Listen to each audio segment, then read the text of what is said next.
Face à Face. Vous êtes bien sur Sud Radio et Perico Légas reçoit Thierry Lens, l'historien Thierry Lens, directeur général de la Fondation Napoléon.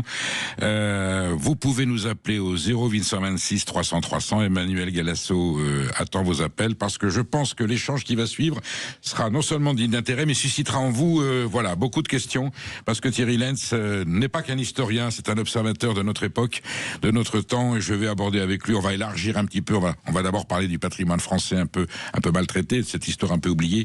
On pourra étendre cette réflexion à d'autres sujets. Thierry Lens, je suis très heureux de vous recevoir. Merci de me recevoir. Flatté parce que j'avoue j'ai une grande estime littéraire et historique pour vous. Vous êtes un des historiens français qui nous apprenait. Il y a eu Jean Tullard, bien sûr, l'éternel Jean Tullard, mais vous êtes aujourd'hui celui qui portait le souvenir et qui décryptait l'époque napoléonienne.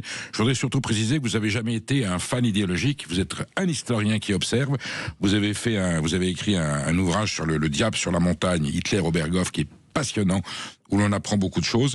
Et là, aujourd'hui, je vous reçois pour faire un tour d'horizon sur la façon dont la République traite sa mémoire, son histoire, son patrimoine historique. Je voudrais d'abord, Thierry Lens, parler de vous, dire que vous êtes l'exemple même de la réussite républicaine. Vous êtes le fils d'un ouvrier métallurgiste, Ivan Eugène Lens. On est en Moselle, donc en Lorraine, donc on est en culture germanique autrefois, Lens. Votre papa est ouvrier à l'usine sidérurgique de Agondange, donc vous avez grandi à Agondange, cette grande usine qui a été fondée par la famille Thyssen et que Louis Renault avait reprise ensuite pour compléter. Tout ça est mort, évidemment, ça a été éradiqué comme ça. Et votre maman, Blanche Rossi, probablement d'origine italienne. Oui. Donc on est vraiment dans la configuration classique d'une migration polonaise ou des pays de l'Est ou italienne. J'ai même une information exclusive pour vous. Ma grand-mère maternelle est née à Arcole. Donc c'est vous dire que j'ai de qui tenir. On va faire le pont, justement, ça tombe très bien. Et donc voilà, Thierry Lens, fils d'Ivan et de Blanche, et vous faites cette carrière universitaire et vous devenez l'historien que l'on connaît. Ça veut donc dire que quand la République décidait de jouer à l'ascenseur social, eh bien les institutions marchaient bien, ce qui n'est peut-être pas toujours le cas aujourd'hui, et on en reparlera. L'actualité nous rattrape, le Louvre encore en grève. Thierry Lens, comment une nation comme la France, une république aussi solennelle et prodigieuse, dotée d'un patrimoine historique, que ce soit architectural, monumental, culturel, aussi glorieux, et l'on connaît le souci depuis André Malraux, ministre des Affaires culturelles, on sait que c'est un trésor. Comment est-ce qu'on peut arriver au point où on maltraite, on oublie, on néglige? C'est stupéfiant. Écoutez, en effet, on aimerait bien le savoir. Alors, il y a des enquêtes qui sont en train d'être menées, y compris par des parlementaires. On a découvert, finalement stupéfait, l'état dans lequel se trouvait ce soi-disant plus grand musée du monde. Toujours appelé comme ça par ceux qui n'ont visité ni le Prado, ni le Met à New York, etc. Plus grand en surface, en quantité, voilà. En qualité, je suppose. Voilà. Écoutez, en tout cas... Vous le connaissez, le Louvre? Oui, bien sûr. Bien. Oui. J'y vais assez souvent. J'y vais d'ailleurs demain voir la magnifique exposition David. Si le personnel veut bien nous laisser entrer. Est-ce que Napoléon est bien traité au Louvre? Il me semble que oui. Il est très bien traité. Il y a beaucoup d'objets d'art décoratif datant de l'époque napoléonienne. Puis il y a les grands tableaux, dont évidemment le couronnement de Notre-Dame le 2 décembre 1804 par David. Donc on croyait que tout ça fonctionnait bien, que avec un grand nombre de visiteurs, 9 millions l'année dernière, le Louvre avait quelques moyens, pouvait à la fois conserver les œuvres, ce qui est essentiel évidemment. Protégé par une pyramide magnifique. Protégé par une magnifique pyramide dont j'ai vu la construction, j'ai suivi les polémiques et qui finalement aujourd'hui on voit pas l'endroit autrement qu'avec la pyramide. Et puis patatras, la série noire. C'est comme disait Jacques Chirac que les emmerdements volent en escadrille. Il disait les merdes. Les merdes, ça vole en escadrille. Je vous épargne la formule, mais moi je la précise. Et donc d'abord le cambriolage, puis les plafonds qui risquent de s'effondrer, puis les révélations sur les dépenses, on va dire un peu, peut-être pas somptuaires, mais enfin un peu inutiles de la présidente directrice, puis l'inondation du secteur des antiquités égyptiennes. Enfin bref, on se dit, mais cette maison était-elle administrée autrement que par prestige ou par ambition ? Hein. On a entendu les explications de la présidente directrice que je ne connais pas, hein, je le précise immédiatement. Oui, on n'a pas d'a priori contre voilà, elle. J'ai rien pour elle ni contre elle. J'aurais même plutôt tendance, comme elle est la fille de Jean Descartes, j'aurais plutôt tendance à avoir de la tendresse pour elle. Mais tout à fait. Mais on s'aperçoit que elle vient nous expliquer qu'en fait tout a très bien fonctionné. C'est-à-dire tout a fonctionné, les alarmes ont fonctionné, les gardiens n'ont pas gardé, mais ils se sont mis en sécurité, donc c'était formidable. Et puis malgré tout, ça s'est pas si bien passé que ça.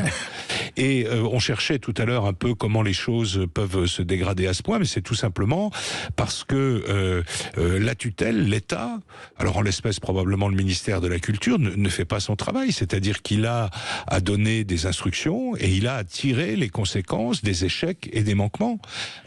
Quelle est l'entreprise un peu sérieuse qui peut se permettre de voir sa patronne échouer à ce point-là, sans lui demander à la fois des comptes, bien sûr, mais aussi sans lui demander de laisser la place à quelqu'un qui le fera peut-être différemment. Thierry, est-ce que cette situation ne traduit pas un peu l'état d'esprit politique en France? Vous disiez, c'est pas de ma faute. Quand on entend les gouvernants, quels que soient les gouvernements, ils ont fait tout ce qu'il fallait et c'est jamais de leur faute. Là, on est confronté, sauf que c'est un patrimoine concret. Ce sont des trésors qui sont des trésors trébuchants. Cette insouciance, est-ce que c'est un appauvrissement de la conscience culturelle, de cette implication, de ce respect pour ce qu'est la République, pour l'histoire? Est-ce que c'est pas une perte de valeur, tout simplement? Oui, c'est une perte de valeur et c'est une perte de substance de l'État. Moi, alors, je suis un peu toujours à contre-courant. Vous savez, aujourd'hui, si vous n'êtes pas décentralisateur forcené, vous êtes forcément arriéré. Moi, je crois qu'à force de faire une propagande anti-État, à force de faire des décentralisations qui n'ont ni queue ni tête, on arrive à ce résultat. C'est-à-dire que l'État devient la portion congrue de l'action publique et lui-même ne se respecte même plus. Alors, on peut continuer à parler généralement, mais par exemple, lorsqu'on crée des autorités administratives indépendantes, c'est l'aveu que l'État n'a pas fait son travail. Or, l'État en France, c'est très particulier, c'est pas la même chose que l'État aux États-Unis, qu'en Italie ou ailleurs. L'État, c'est ce qui a créé la nation.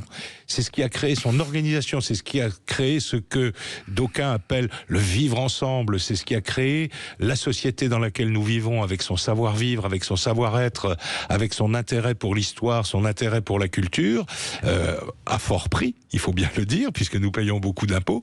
Mais voilà, c'est la perte, la dissolution de cet être informel qui a créé la France et dont nous ne sommes que aux prémices. Alors, je perçois dans vos propos quand même le jacobin qui est le grand érudit de Napoléon, et dans le jacobinisme auquel on peut reprocher quelquefois, bien sûr, tout est rectifiable, mais c'était une phase nécessaire au moment de la Révolution de créer en tout cas ce sentiment d'unité nationale, et la République avait besoin d'être centralisée et incarnée par un pouvoir central, même s'il peut y avoir des abus. Je vous dis cela parce qu'aujourd'hui, le patrimoine national qui dépend de l'État, et on va citer des cas concrets de châteaux, de monuments, est maltraité, alors que il y a une décentralisation qui a confié aux départements ou aux régions qui sont propriétaires, je pense, de Chaumont, en région Val-de-Loire, ou d'autres châteaux qui appartiennent au département, voire à la commune, où là il y a une conscience de préservation, parce que peut-être qu'à l'échelon local on a plus de rigueur, et que lorsque ça dépend de Paris, c'est sûr, et je vois les monuments, quand je vois des châteaux qui appartiennent à l'État, les conservateurs me disent oui, mais on demande des crédits, on les a pas, puis alors au ministère, le temps que ça arrive, le dossier,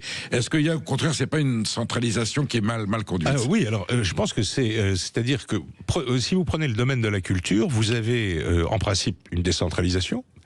Et vous avez quand même encore au niveau régional des directions régionales de l'État, vous avez la région qui s'en occupe, vous avez le département qui s'en occupe, évidemment les communes s'en occupent aussi.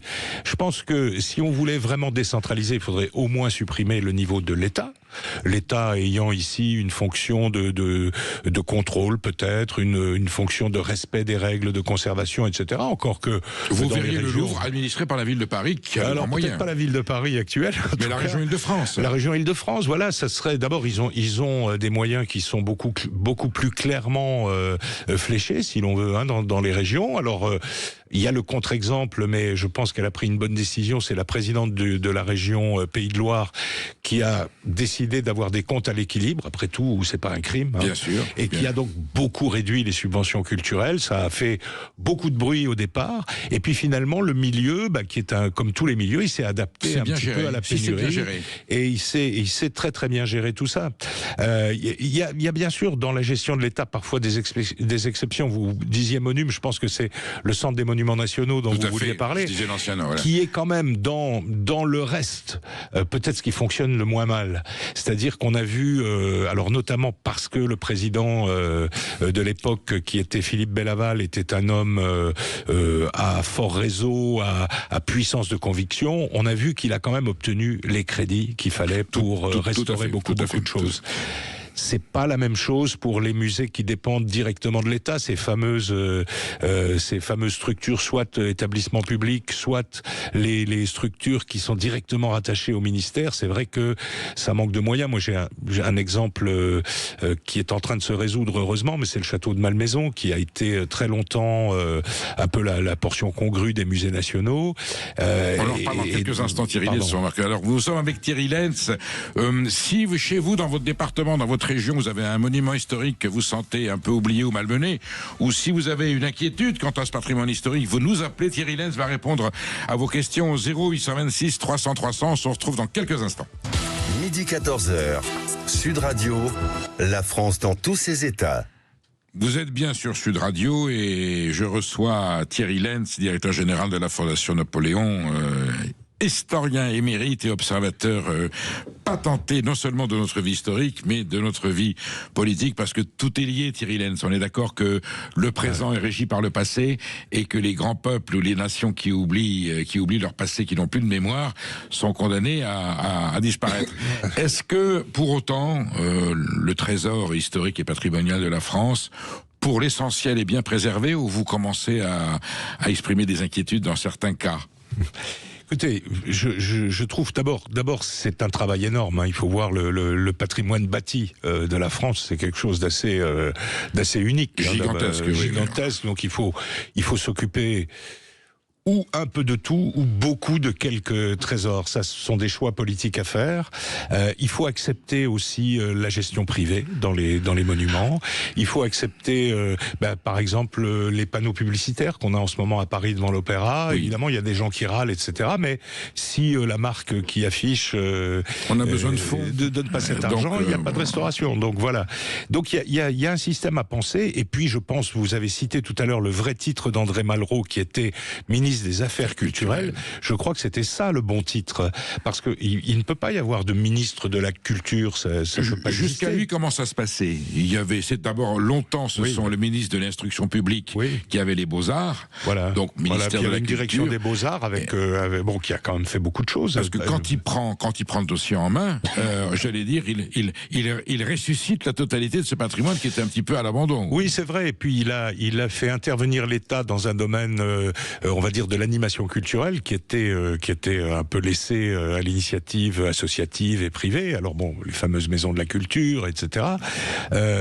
Aujourd'hui, c'est devenu un petit peu un monstre, et c'est un monstre pauvre, parce que le budget du ministère de la Culture est un des plus petits des ministères, on va dire, para-régaliens, et donc il ne peut pas tout faire. Et en même temps, il a sur le dos le spectacle vivant, les intermittents du spectacle, que sais-je encore. Il est aussi un peu un miroir à célébrité pour celui qui obtient le portefeuille, puisque il va rencontrer, Georges Clooney et quelques autres, et se faire prendre en photo avec eux. Il est devenu français, je vous signale. Et voilà, il est devenu français, qu'il soit le bienvenu. Un nouveau, c'est un tout nouveau français, et c'est plutôt bon signe.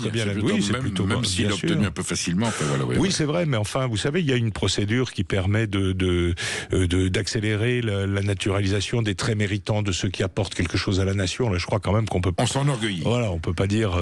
On nous explique que beaucoup de gens fuient la France quand on a quelqu'un de cette dimension qui revient. Je ne sais pas s'il est au courant de tout, mais il va l'apprendre au fur et à mesure. Voilà, donc c'est un ministère qui est à la fois composé d'ailleurs de hauts fonctionnaires et même de fonctionnaires de catégorie A de très très grande qualité, qui connaissent parfaitement leur dossier, qui sont vraiment de super spécialistes. Moi, j'ai été frappé par ça. Le problème, c'est les moyens qui n'existent pas. Je vous interromps, Thierry Lenz. Vous dites, bon, ces hauts fonctionnaires sont des gens compétents. Est-ce que vous êtes sûr qu'à tous les échelons du patrimoine historique, que ce soit dans les départements, dans les régions, est-ce qu'on a toujours au poste de responsabilité des gens qui sont à la hauteur de la mission et qui ont vraiment la compétence? Bien sûr. Parce que j'en ai rencontré quelques-uns, c'était limite. Oui. Mais il y a par exemple quelque chose qui est assez frappant, c'est que donc vous savez que ces conservateurs de musées, appelés comme ça, sont amenés à avoir des postes de responsabilité, à gérer des établissements, et donc y compris en les gérant dans le côté recette, c'est-à-dire faire venir du public, organiser des événements, etc. Eh bien, figurez-vous que dans leur formation, on ne leur apprend pas ça. C'est-à-dire qu'on leur en parle même pas. Donc ils arrivent, on va dire, au sommet de leur carrière en devenant des super conservateurs, si vous voulez. Il y a un aspect commercial, les gens, beaucoup qui vont dire, je suis obligé de vendre des produits locaux, ou de faire un spectacle, des choses, parce que l'État me dit, je peux pas. Et souvent, même au niveau du patrimoine religieux, vous avez des évêques qui vous disent, il faut que je rentabilise mes cathédrales. Écoutez, je crois qu'il y a, enfin, on pourrait se tortiller comme on veut. Il n'y a pas d'autre solution. Aujourd'hui, l'État ne peut plus assurer seul tout ça. À condition que ça soit fait de façon cohérente. Bien sûr. Moi, ma question, Thierry Lenz, c'est jusqu'à quand la République a été soucieuse et responsable de son patrimoine historique? Depuis quand vous estimez que les ministres de la culture sont pas toujours au niveau. 2, finalement, on a considéré qu'on a fait des choix, qu'on a arbitré sur le budget et que finalement la culture, ça reste accessoire, alors qu'on sait bien que ça ne l'est pas. Alors, quand vous les écoutez, évidemment, la culture est essentielle, elle fait partie de nous, enfin, je ne sais pas toutes les expressions qu'ils vont pouvoir trouver là-dessus. Après, c'est vraiment, pardonnez-moi de le dire un peu trivialement, mais c'est une question de fric. C'est-à-dire qu'il y a un moment où ça devient une variable d'ajustement, où bien sûr on ne va pas fâcher le cinéma français, le théâtre, les intermittents du spectacle, etc. Il faut contenter tout le monde. Qu'est-ce qui prend? C'est forcément le patrimoine à ce moment-là. Je me rappelle du discours prononcé par Nicolas Sarkozy le soir de son élection. Oui. Il parle du patrimoine dans son discours. C'était la première fois. En mai 2007. Je me suis dit, mais formidable, voilà. Bon, et puis finalement, cette montagne-là a coché d'une souris. Tout ça pour dire qu'il était temps d'arrêter de lire La Princesse de Clèves. Thierry Lenz, nous avons Hervé qui nous appelle d'Antony. Bonjour Hervé. Bonjour. Vous êtes passionné de l'histoire de Napoléon en particulier ou vous êtes oui, notamment des paysans de la Révolution de Napoléon, bien évidemment. Et je connais bien Thierry Lenz pour l'avoir lu. Voilà. On vous écoute, Hervé. Ben moi, je pense que c'est plus un problème idéologique qu'autre chose. Je pense qu'il y a une partie, si vous voulez, des élites qui nous dirigent, qui sont fascinés par ce qu'ils appellent la diversité et qu'ils ne s'intéressent plus du tout à leur propre patrimoine. Il y a même à avoir dans l'éducation nationale les programmes, si vous voulez, où il faudrait réintroduire la chronologie. Et on le fait encore, bien évidemment, mais pas suffisamment. Et donc, si vous voulez, ceux qui dirigent sont fascinés par d'autres religions, comme l'islam par exemple, sans voir que la religion qui a produit tant de beauté, notamment en France et en Europe, c'est le christianisme. Bon, il ne s'agit pas, si vous voulez, de revenir sur la laïcité, mais de rappeler simplement qu'on doit beaucoup à ce qui s'est passé autrefois, et ce qui fait l'Europe, c'est l'histoire et c'est les idées de liberté. Et donc à partir de là, si vous voulez, quand on abandonne les idées, on revient à ce que disait Thierry Lenz aux questions de fric. On vous entend, Hervé. Thierry Lenz, est-ce que, comme le dit Hervé, vous pensez que c'est une lecture politique qui dévalorise ce qui fait la spécificité de l'histoire de France? Bien sûr que oui, je pense comme lui. Il y a, par exemple, en ce moment, un dossier qu'il faut surveiller, mais évidemment, on peut pas tout surveiller, mais celui-là, il faut le surveiller, c'est le renouvellement du Conseil supérieur des programmes à l'éducation nationale. Parce que bon, on a vu, mais c'est mécanique, il fallait un représentant LFI, donc on a nommé ce député-là qui a été fort critiqué, parce que c'est vrai qu'il avait eu des déclarations assez polémiques avant. Ceci étant dit, depuis Jean-Michel Blanquer, avec une présidente qui s'appelait Souada Yada, qui était présidente du comité des programmes, on a rétabli les programmes exemplaires par rapport à ce qu'il y avait avant. Exactement. Exactement. Et alors ça continue un peu à tenir, mais on le sait parce que nous avons des contacts avec beaucoup de professeurs. On sait aussi qu'il y a un projet de modification, notamment du programme de 4e, qui est un véritable retour en arrière par rapport à ce qu'avait mis en place Jean-Michel Blanquer. Donc c'est ça qu'il faut surveiller. C'est-à-dire, bien sûr qu'après le château de machin, l'auberge de trucs soit pas immédiatement restauré, c'est bien sûr très très important, mais il y a aussi une préparation de l'avenir à faire et surveiller véritablement ce qu'on fait des programmes, ce qu'on dit aux élèves, ce qu'on leur montre à faire, parce que d'abord, le patrimoine sera une source d'emploi. Moi, vous savez que j'enseigne à l'Institut catholique de Vendée, à La Roche-sur-Yon. Nous avons un master de ce qu'on appelle histoire vivante, gestion du patrimoine, etc., qui a un succès fou et où tous les étudiants trouvent un emploi en sortant. C'est-à-dire, aujourd'hui, c'est encore le moment de se lancer là-dedans parce que les communes, les diverses collectivités, les propriétaires privés veulent animer leur patrimoine. Oui, évidemment. Donc, ils ont besoin de professionnels. Nous sommes avec Thierry Lentz. Vous nous appelez. Est-ce que vous considérez que l'histoire de France est mal enseignée? Est-ce que vous considérez que notre patrimoine historique est maltraité? Vous nous appelez au 0826 300 300. Emmanuel Galasso prendra votre appel et Thierry Lentz répondra à votre question avec la précision que l'on lui connaît. À tout de suite. La France dans tous ses états. Oui, vous êtes bien sur Sud Radio. Perico Ligas reçoit Thierry Lentz, directeur général de la Fondation Napoléon. On va parler évidemment de cette époque de l'histoire de France, paradoxalement, parce que on peut contester les gloires napoléoniennes, mais c'est quand même le moment de l'histoire où la France a été le plus glorieuse, et puis Napoléon, c'est ensuite, la répartition des idées de la Révolution à travers l'Europe. C'est un instant de notre histoire. Thierry Lentz, vous vous souvenez du général Bonaparte sortant sur le parvis des Tuileries, interpellant les directeurs et leur lance cette phrase historique: qu'avez-vous fait de cette France que je vous avais laissée si brillante? Ouais. Aujourd'hui, s'il arrivait, il leur dirait cette phrase. Alors, je vais pas vous demander de répondre à leur place. Est-ce que cette question mérite d'être posée aujourd'hui au gouvernement? Bien évidemment. Vous comme moi, puisque nous sommes de ces générations qui ont connu la descente, bien sûr, on n'arrive pas à identifier le début, etc. Mais le début, il est probablement pas. On entend beaucoup, oui, c'est 81, etc.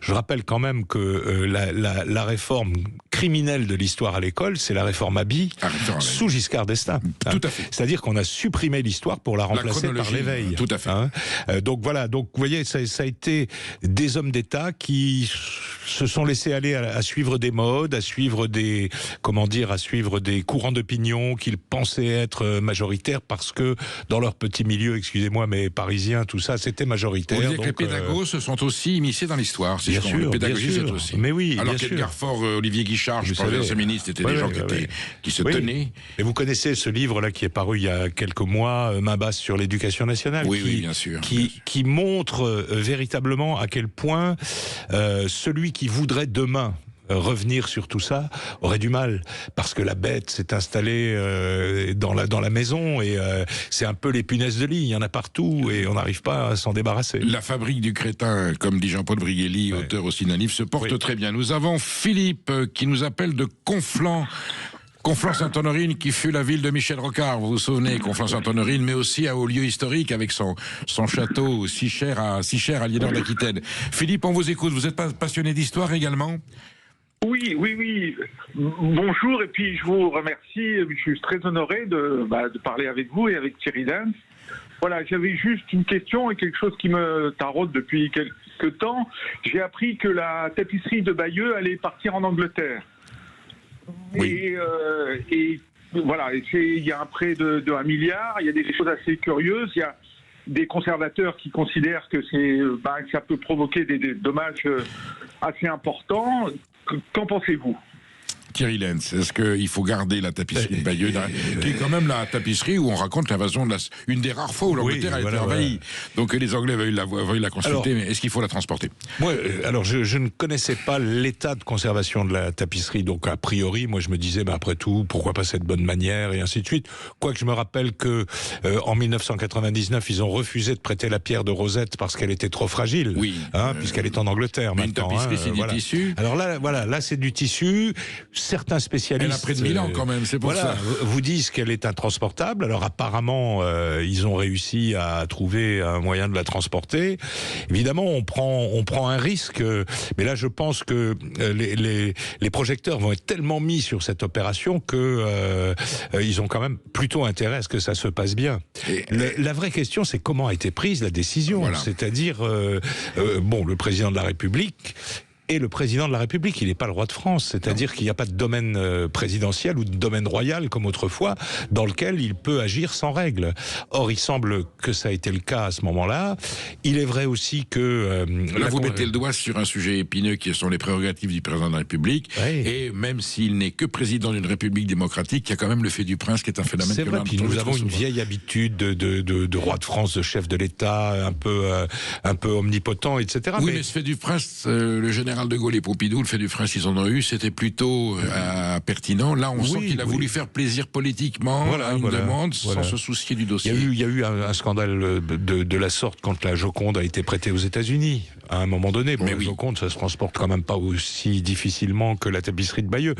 Il y a comme ça des choses qui peuvent être indispensables à la diplomatie. Dans ce cas-là, il faut les faire, mais avec prudence. Mais là, je suis pas sûr qu'on avait besoin de prêter la tapisserie de Bayeux pour être au mieux avec nos amis britanniques. Vous vous souvenez que nous avions reçu la momie du pharaon Ramsès II pour des soins et qu'il avait reçu les honneurs du chef d'État en descendant de l'avion. Mais c'était une raison, j'allais dire, médicale. Fallait sauver, fallait sauver la momie. Le tout est de savoir si les conditions... Parce que vous, Philippe, vous voudriez quoi? Qu'on ne la déplace pas? C'est votre sentiment?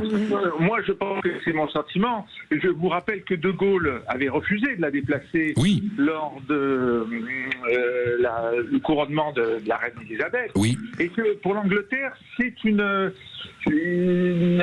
un objet très particulier. D'ailleurs, le Times a titré dernièrement la tapisserie revient en Angleterre. Donc, ils considèrent que c'est quelque chose à eux et que c'est quelque chose de national. Pour l'Angleterre, c'est très important.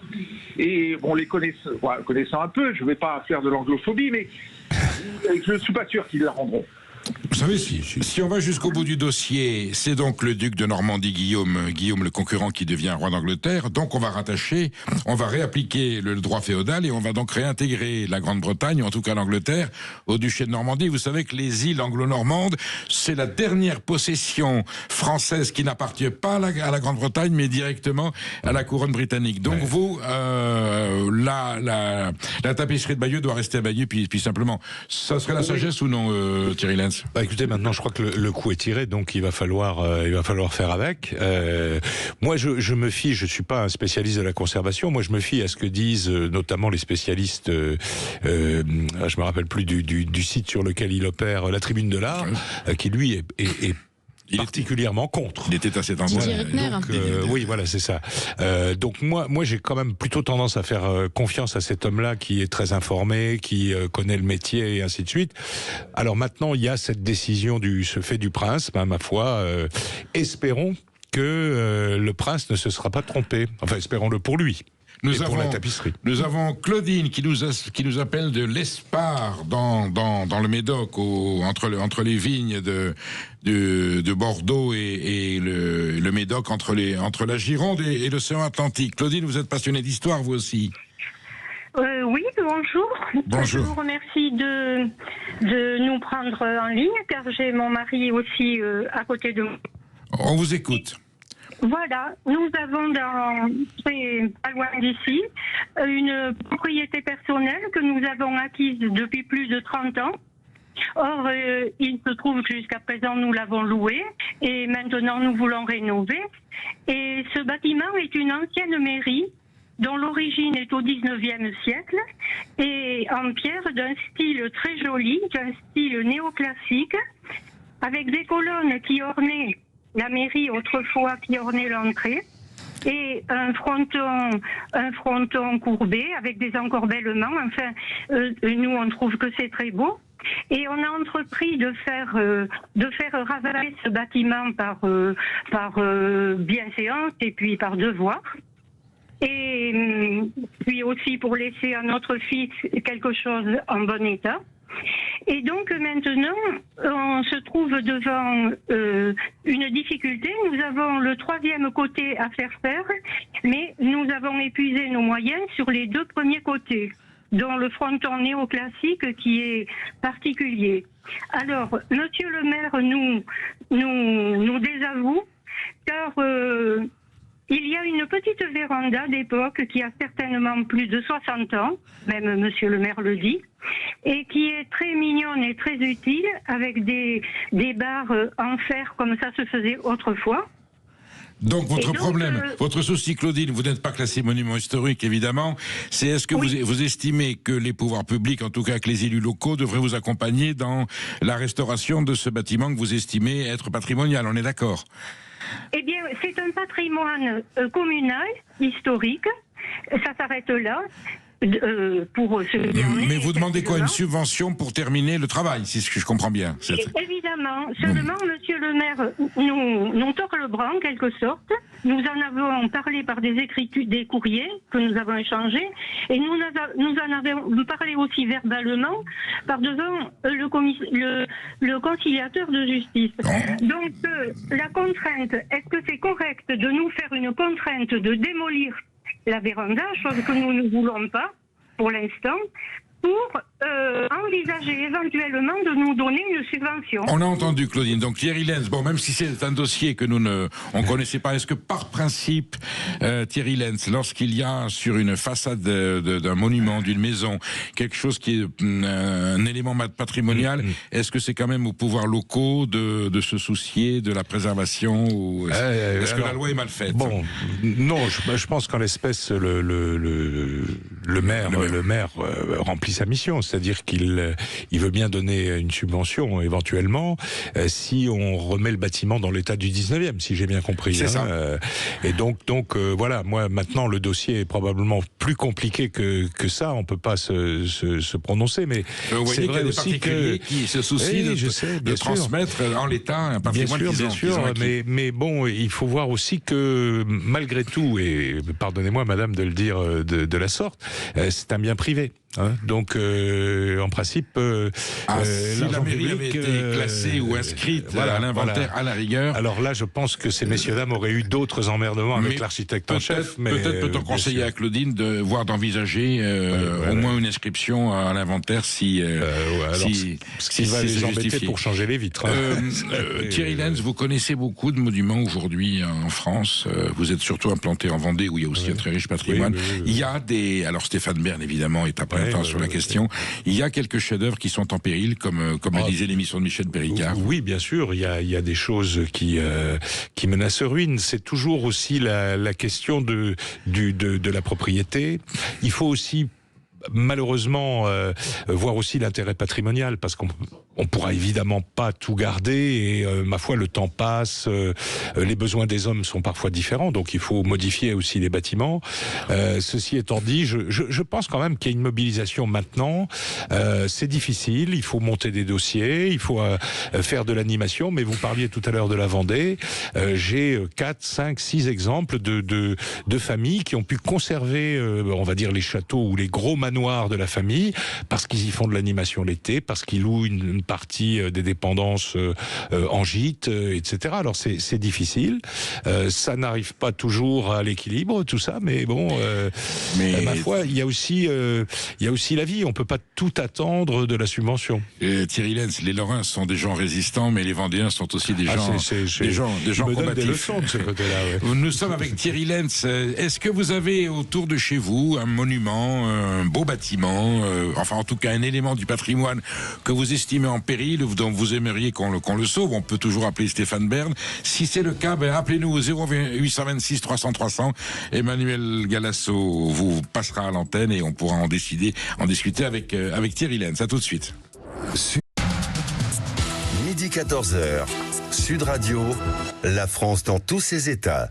Et oui, vous êtes bien sur Sud Radio, surtout que c'est Thierry Lenz qui est notre invité aujourd'hui et nous faisons avec lui le tour, quelquefois inquiet et perplexe de notre patrimoine historique. Est-il bien préservé, est-il bien traité? Pour l'historien que vous êtes, spécialiste de Napoléon, puisque vous êtes directeur général de la Fondation Napoléon, on est à un seuil critique où on se dit, est-ce qu'on va pouvoir préserver ce patrimoine et le transmettre aux générations suivantes? Il y a le patrimoine évidemment historique, patrimoine royal, militaire, les châteaux, patrimoine religieux très important. Oui, on a de très belles cathédrales, des chapelles, des couvents, des abbayes, qui sont aussi un trésor.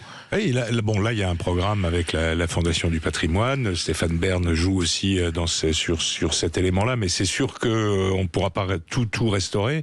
Je crois qu'il faut sélectionner les plus précieux et les plus fragiles, et puis remonter un petit peu le fil des siècles pour voir ce qu'on pourra véritablement restaurer. Donc, pour le moment, je crois que beaucoup de ces bâtiments sont fermés, donc mis un peu en sûreté quand même, malgré tout, par la fermeture. Mais c'est vrai que c'est un très très très grave problème que la préservation de ce patrimoine, d'autant plus que architecturalement il y en a quand même beaucoup qui ont un grand intérêt. Ah ben évidemment. Donc on est placé devant quelque chose qui réclamera, qui est aussi une des bonnes raisons pour l'État de redevenir un petit peu ordonné dans les finances publiques, parce que si on dégage pas d'argent, on pourra rien faire. Évidemment, le privé fait beaucoup. Moi, je suis toujours agacé. J'ai appris la proportion du mécénat à Versailles. Notre-Dame. Alors ça a été tellement mal fait que des gens qui ont rendu des services, qui ont fait de grosses subventions à Notre-Dame, ont même pas été invités, parce que il fallait inviter les huiles de la République, qui elles n'avaient jamais trouvé les 9 millions qui manquaient avant l'incendie. Ce fut une manifestation politique, bien sûr. Mais ça a montré quand même que les gens aiment ça. À la Fondation, on fait de temps en temps des souscriptions. Eh bien, on a des milliers de gens qui donnent 20 €, 30 €, 10 €, etc. Et ces toutes petites rivières-là nous ont permis de restaurer le tombeau de Napoléon en 21, de restaurer les domaines nationaux de Sainte-Hélène en 2015. Voilà. Les gens ont envie de ça. Il faut pas dire je veux pas d'argent privé dans mes opérations, comme je l'ai entendu dire par des conservateurs. C'est malin, tiens. Voilà, c'est malin. Du coup, il n'y a pas d'argent du tout. Maud Koffler. Oui, là, on parle des grands édifices sauvés par le mécénat et par des donateurs généreux à leur mesure, mais il y a aussi ces églises qui menacent de s'écrouler dans des tas de communes. On parle de 5000 églises qui menacent de s'effondrer d'ici 2030. L'exemple, je parlais d'un cas personnel parce que c'est mon village, avec une église qui s'écroule et le maire qui n'arrive pas à rassembler les subventions. L'église appartient à la commune. Et en fait, on se rend compte aussi et surtout que si les habitants veulent sauver leur église, ils ne donnent pas un rond. Et en fait, c'est là aussi qu'on se demande si les gens ne se détournent finalement pas un petit peu quand même de leur patrimoine. Mais oui, vous savez, c'est l'histoire de ce boulanger dans une résidence où j'habitais qui a fermé. Ouais. Et les gens disaient, mais comment ça, le boulanger va fermer? Moi, je leur dis, mais vous y alliez? Jamais. Ouais, donc voilà, c'est un peu la même chose.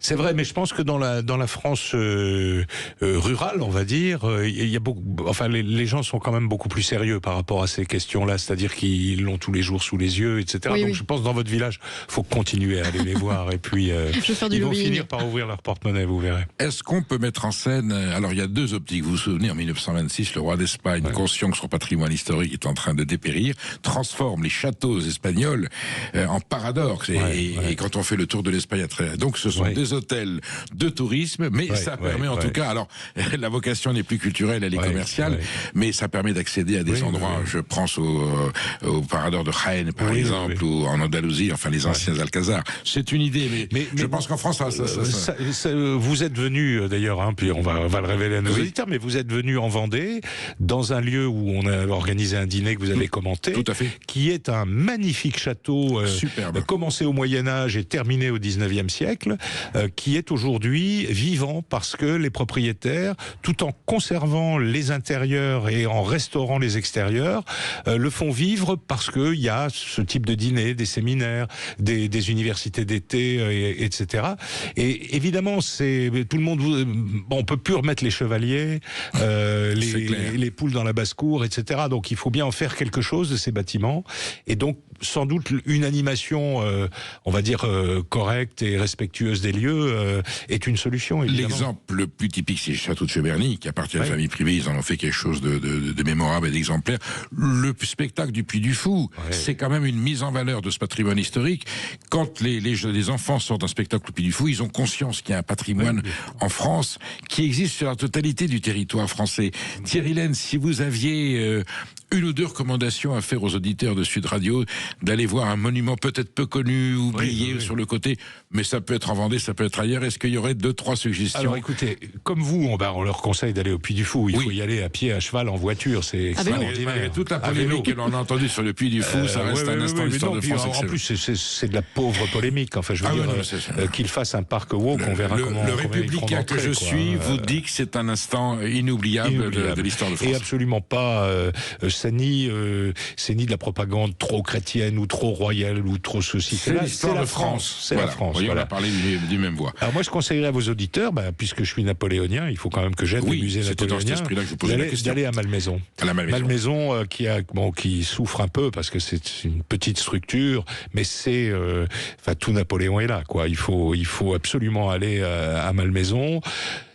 Commune de Rueil-Malmaison, dans les Hauts-de-Seine, sortie ouest de par Paris. Le RER A, il faut marcher un peu après, c'est pas très cher.